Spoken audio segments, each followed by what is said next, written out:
नमस्कार साथियों, Mahesh Taneja Indian and world history YouTube channel पर एक बार फिर आपका स्वागत है। आज हम बात करने वाले हैं गुप्त काल के सबसे श्रेष्ठ शासक, श्रेष्ठ सांस्कृतिक उपलब्धियों की दृष्टि से श्रेष्ठ शासक चंद्रगुप्त सेकंड के बारे में।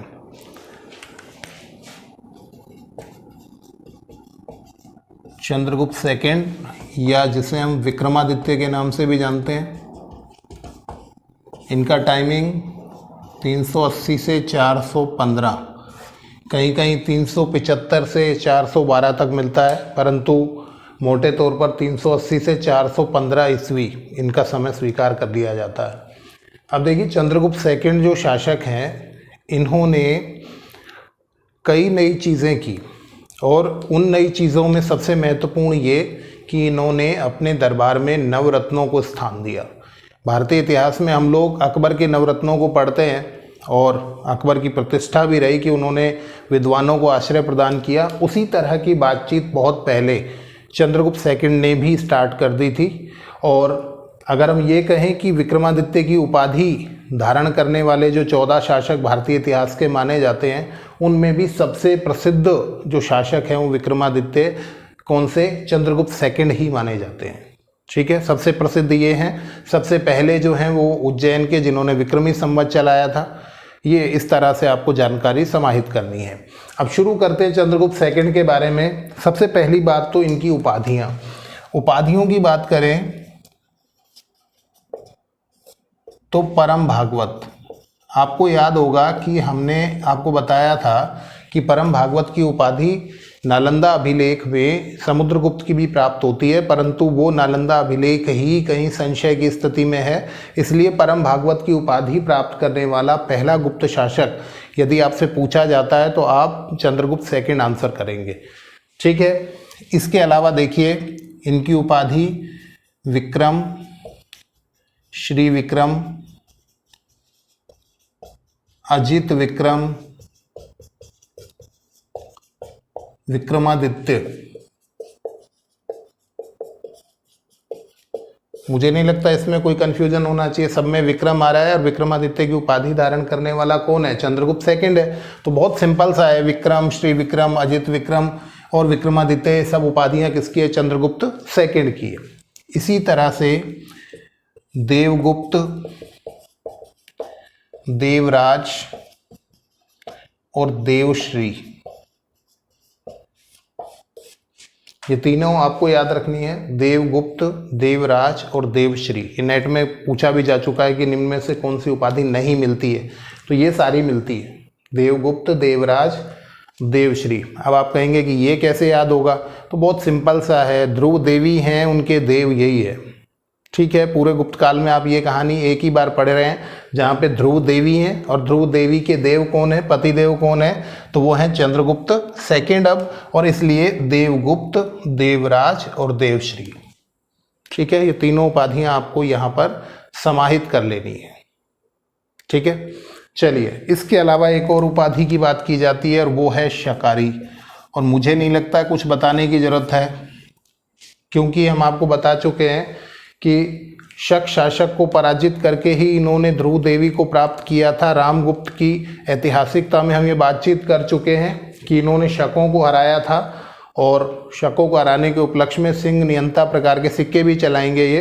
तो शकारी शकों को पराजित करने के कारण किसकी उपाधि थी? चंद्रगुप्त सेकंड की उपाधि थी। तो ये सारी की सारी उपाधियों को आप लोग समाहित कर लीजिए, बहुत सिंपली याद हो जाएगा। जैसे मैंने आपको बताया था कि समुद्रगुप्त की उपाधियां आप देखेंगे तो वो योद्धा है, और योद्धा है तो सर्वराज्योच्चेता, अप्रतिरथ, कविराज, रचनाकार होने की वजह से तो वो उससे अटैच कर लेंगे हम। यहाँ पर वो पराक्रमांक, अश्वमेध पराक्रम, वो सब उनकी उपाधियां थी। यहाँ पर बड़े सिंपली आपको पता लग जाएगा कि सारी उपाधियां चंद्रगुप्त सेकंड की हैं। ठीक है, चंद्रगुप्त सेकंड की दूसरी उपलब्धि की बात करें तो इन्होंने उज्जैन को अपनी दूसरी राजधानी बनाया। ठीक है, उज्जैन को अपनी दूसरी राजधानी बनाया। पहली राजधानी गुप्त काल की पाटलिपुत्र थी, मौर्य काल के समान। उज्जैन को दूसरी राजधानी किसने बनाया? चंद्रगुप्त सेकंड ने।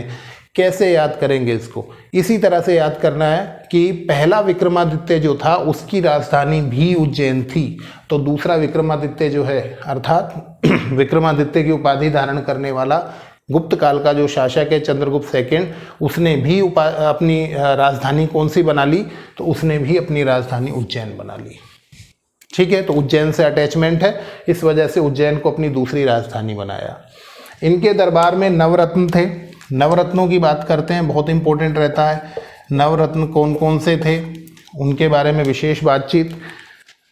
देखिए, पहले तो नाम लिख लेते हैं इनके और फिर इनकी उपलब्धियों का क्षेत्र देख लेते हैं, किस क्षेत्र में ये महत्वपूर्ण रहे हैं। शुरू करते हैं यहाँ से। अमर सिंह, वररुचि, शपणक, वराहमिहिर, कालिदास, शंकु, धन्वंतरी,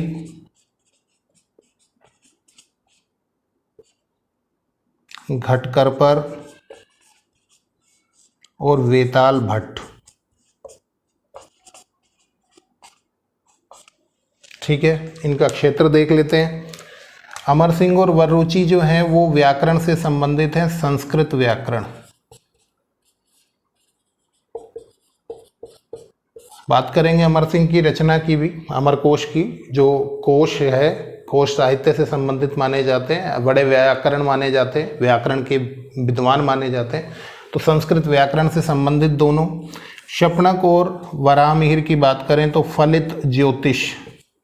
फलित ज्योतिष से संबंधित ये दोनों थे, शपणक और वराहमिहिर। कालिदास संस्कृत साहित्य आप लोग जानते हैं, बहुत फेमस व्यक्तित्व रहे हैं। शंकु ये स्थापत्य से संबंधित, निर्माण से संबंधित। ठीक है, धन्वंतरी चिकित्सा से संबंधित। घटकरपर कूटनीतिज्ञ और वेताल भट्ट जादूगर। बहुत ज़्यादा आपके लिए टफ होना नहीं चाहिए क्योंकि ग्रुप्स हैं, और उसके अलावा वेताल और विक्रम वेताल की कहानी तो आपने सुनी होंगी, तो वहाँ पर वो जो जादू से एक ऐसा व्यक्तित्व जो राजा के कंधे पर जाकर बैठ जाता है, तो वो जादू वाली कहानी आपको ध्यान रखना। ये जादूगर हैं। घटकरपर कूटनीतिज्ञ, धन्वंतरी चिकित्सा से संबंधित है, सब जानते हैं। शंकु स्थापत्य, और बाकी बड़े फेमस नेम है जो आप बता देंगे इसीलिए। अब इनमें से सबसे ज़्यादा फेमस कौन? सबसे ज़्यादा फेमस कालिदास, और हम कालिदास की रचनाओं की बात यहीं कर रहे हैं, साहित्य पढ़ेंगे बाद में, पर कालिदास का जिक्र हुआ है और वहाँ बहुत लेंदी हो जाता है साहित्य पार्ट, तो यहाँ पर हम कालिदास के रचनाओं का डिस्कशन कर लेते हैं। देखिए, कालिदास को कवि कुलगुरु कहा जाता है, और इसके अलावा भारत का शेक्सपियर कहा जाता है। भारत का शेक्सपियर क्यों कहा जाता? आपको पता होना चाहिए कि शेक्सपियर अपने ड्रामास के लिए फेमस रहे हैं, मतलब नाटकों के लिए प्रसिद्ध रहे हैं, और कालिदास भी अपने प्रसिद्ध नाटकों की वजह से इतने ज़्यादा फेमस हुए। संस्कृत से संबंधित रहे, संस्कृत साहित्य से, और इनकी 7 प्रमुख रचनाएं स्वीकार की जाती हैं। 7 रचनाएं कौन कौन सी हैं उनका नाम लिख लेते हैं और फिर उस पर डिस्कशन कर लेते हैं। सबसे पहले बात करते हैं रघुवंश, दूसरी कुमार संभव, तीसरा अभिज्ञान शाकुंतलम,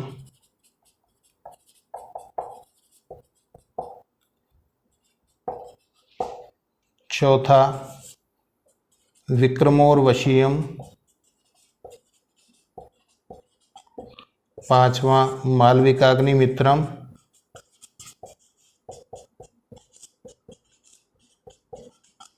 छठा मेघदूत, सातवां ऋतु संहार। ठीक है, यही मैं एक नाम और लेना चाहूँगा। एक 8वीं रचना भी कुछ इतिहासकार स्वीकार करते हैं कौंतलेश्वर दौत्यम, ठीक है, एक रचना मानी जाती है कुंतलेश्वर दौत्यम। कुंतलेश्वर दौत्यम भी कालिदास की रचना स्वीकार की जाती है, हालांकि इसके स्पष्ट प्रमाण ना होने की वजह से अब इतिहासकारों ने इस हट को छोड़ दिया है कि ये कालिदास की रचना है। बाकी ये 7 रचनाएं तो सर्वमान्य है कि कालिदास की है। कालिदास के बारे में एक वो कहानी सी भी मिलती है कि कालिदास प्रारंभिक जीवन में बड़े मूढ़ थे, अर्थात कोई विद्वान नहीं थे, उनको कोई ज्ञान नहीं था, और विद्वोत्मान की पत्नी थी, उसकी वजह से इन्होंने ज्ञान प्राप्ति की और इतने बड़े विद्वान सिद्ध हुए। अब बात करते हैं इन 7 रचनाओं की। यहाँ से प्रश्न आजकल पूछे जाते हैं। रघुवंश और कुमार संभव, ये दोनों रचनाएं जो हैं ये महाकाव्य हैं। क्या है ये? महाकाव्य। महाकाव्य क्या होता है? ऐसी पद्यात्मक रचना, पद्यात्मक का मतलब पोइट्री, ऐसी पद्यात्मक रचना जो विशालकाय हो और संपूर्ण घटना व्रत को समाहित करती हो। जैसे हम महाभारत की बात करें, रामायण की बात करें, महाकाव्य हैं जिनमें संपूर्ण घटना समाहित हैं, शुरू से अंत तक की सारी कहानी मिलेगी। 7 से ज़्यादा लगभग सर्ग मिलते हैं, सर्ग मतलब डिविजन्स, अध्याय मिलते हैं, तो वो महाकाव्य कहलाता है। ठीक है, कविता का बड़ा रूप महाकाव्य होता है। रघुवंश की बात करें तो नाम से पहचानिए, रघुकुल का वर्णन है। रघुकुल का मतलब राम के कुल का वर्णन है, तो यहाँ पर रघुवंश के, रघुकुल के 31 राजाओं का वर्णन प्राप्त होता है। कितने राजाओं का? 31 राजाओं का, और 19 सर्गों की ये रचना है।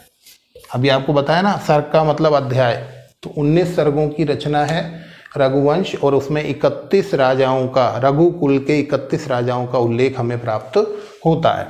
सेकंड है कुमार संभव। कुमार संभव का मतलब कुमार पैदा हुए, संभव माने पैदा होना, संस्कृत में संभवती, उद्भवती इस तरह के शब्द आते हैं, तो संभव माने पैदा होना। तो कुमार का मतलब यहाँ पर कार्तिकेय, कार्तिकेय के संभव होने अर्थात जन्म की कथा। अब आप इसमें ये भी समझ जाएंगे कि कार्तिकेय शिव और पार्वती के पुत्र हैं, तो निश्चित रूप से उनका उल्लेख भी यहाँ मिल जाएगा। प्रश्न ऐसे भी पूछ लेता है शिव और पार्वती के जीवन से संबंधित या उनसे संबंधित उल्लेख मुख्यतः कहाँ मिलता है? तो कुमार संभव में मिलता है। ठीक है, तो कार्तिकेय जन्म की कथा कितने? 17 सर्गों में हमें प्राप्त होती है। और भी घटनाओं का जिक्र मिलता है, परंतु कार्तिकेय जन्म के नाम से कुमार संभव इस रचना का नाम रखा गया। तो 2 महाकाव्य कौन कौन से? रघुवंश और कुमार संभव, ये दोनों कालिदास की रचनाएं। इसके बाद बात करते हैं कालिदास की सबसे प्रसिद्ध रचना की, वो है अभिज्ञान शाकुंतलम। यही मैं आपको बता दूं, ये 3 नाटक है। कालिदास जिस चीज़ के लिए बड़े फेमस रहे हैं वो क्या है? उनके नाटक है। 3 नाटक फेमस रहे हैं, अभिज्ञान शाकुंतलम, विक्रमोर्वशीयम और मालविकाग्निमित्रम। ठीक है, सबसे पहला अभिज्ञान शाकुंतलम। अभिज्ञान माने होता है पहचान करना, शकुंतला की पहचान। नाटक का अभिप्राय क्या है? शकुंतला की पहचान। ये अभिज्ञान शाकुंतलम जो नाटक है ये सबसे प्रसिद्ध नाटक है, और ये 7 अंकों का नाटक है। पहली बात, 7 अंकों का नाटक, एकमात्र 7 अंकों का नाटक कौन सा है? अभिज्ञान शाकुंतलम, जिसमें हस्तिनापुर के राजा दुष्यंत और कण्व ऋषि के द्वारा पाली गई पुत्री शकुंतला की प्रेम कथा का उल्लेख है। ठीक है, परिस्थितिवश वही जिस तरह से आजकल मूवीज़ में दिखाते हैं, दुर्घटनावश ये अलग अलग हो जाते हैं और बाद में इनको पहचान कर पाते हैं, शकुंतला को पहचान पाते हैं दुष्यंत, और फिर एक सुखद अंत होता है इस नाटक का। ठीक है, तो हस्तिनापुर के राजा दुष्यंत और शकुंतला की प्रेम कथा का वर्णन है। और आपको बता दें सबसे प्रसिद्ध है ये, और विलियम जोन्स प्रथम व्यक्तित्व हैं। आपको पता है विलियम जोन्स एशियाटिक सोसाइटी की स्थापना की थी 1784 में कलकत्ता में।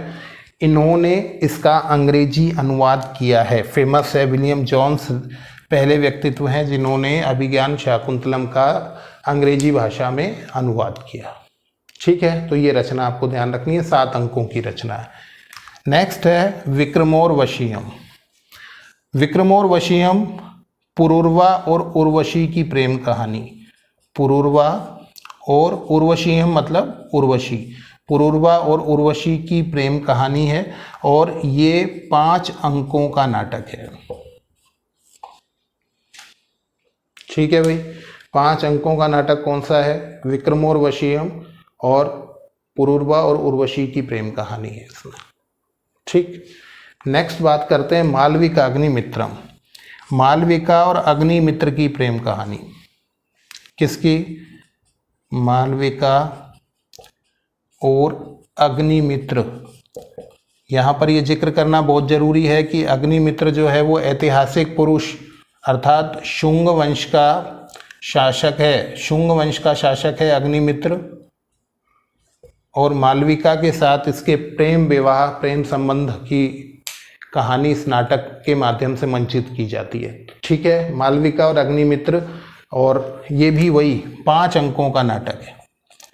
अगर आप ऊपर से देख पा रहे होंगे तो हम घटते क्रम में आए हैं, 19 सर्ग, 17 सर्ग, 7, फिर 5 और फिर 5। नाटक जो है वो अंकों में है और महाकाव्य जो है वो सर्गों में है। ठीक है, अब इसमें सबसे महत्वपूर्ण ये भी है, कभी कभी ये भी पूछ लिया जाता है कि इन 3 नाटकों में सबसे पहला नाटक कौन सा है। ठीक है, तो सबसे पहला नाटक जो है, यहाँ पर मैं आपको स्पेशली बता दूं, सबसे पहला नाटक ये है, ये कालिदास का प्रथम नाटक है। ठीक है, 3 नाटकों में पहला नाटक कौन सा है? तो मालविका अग्निमित्रम है।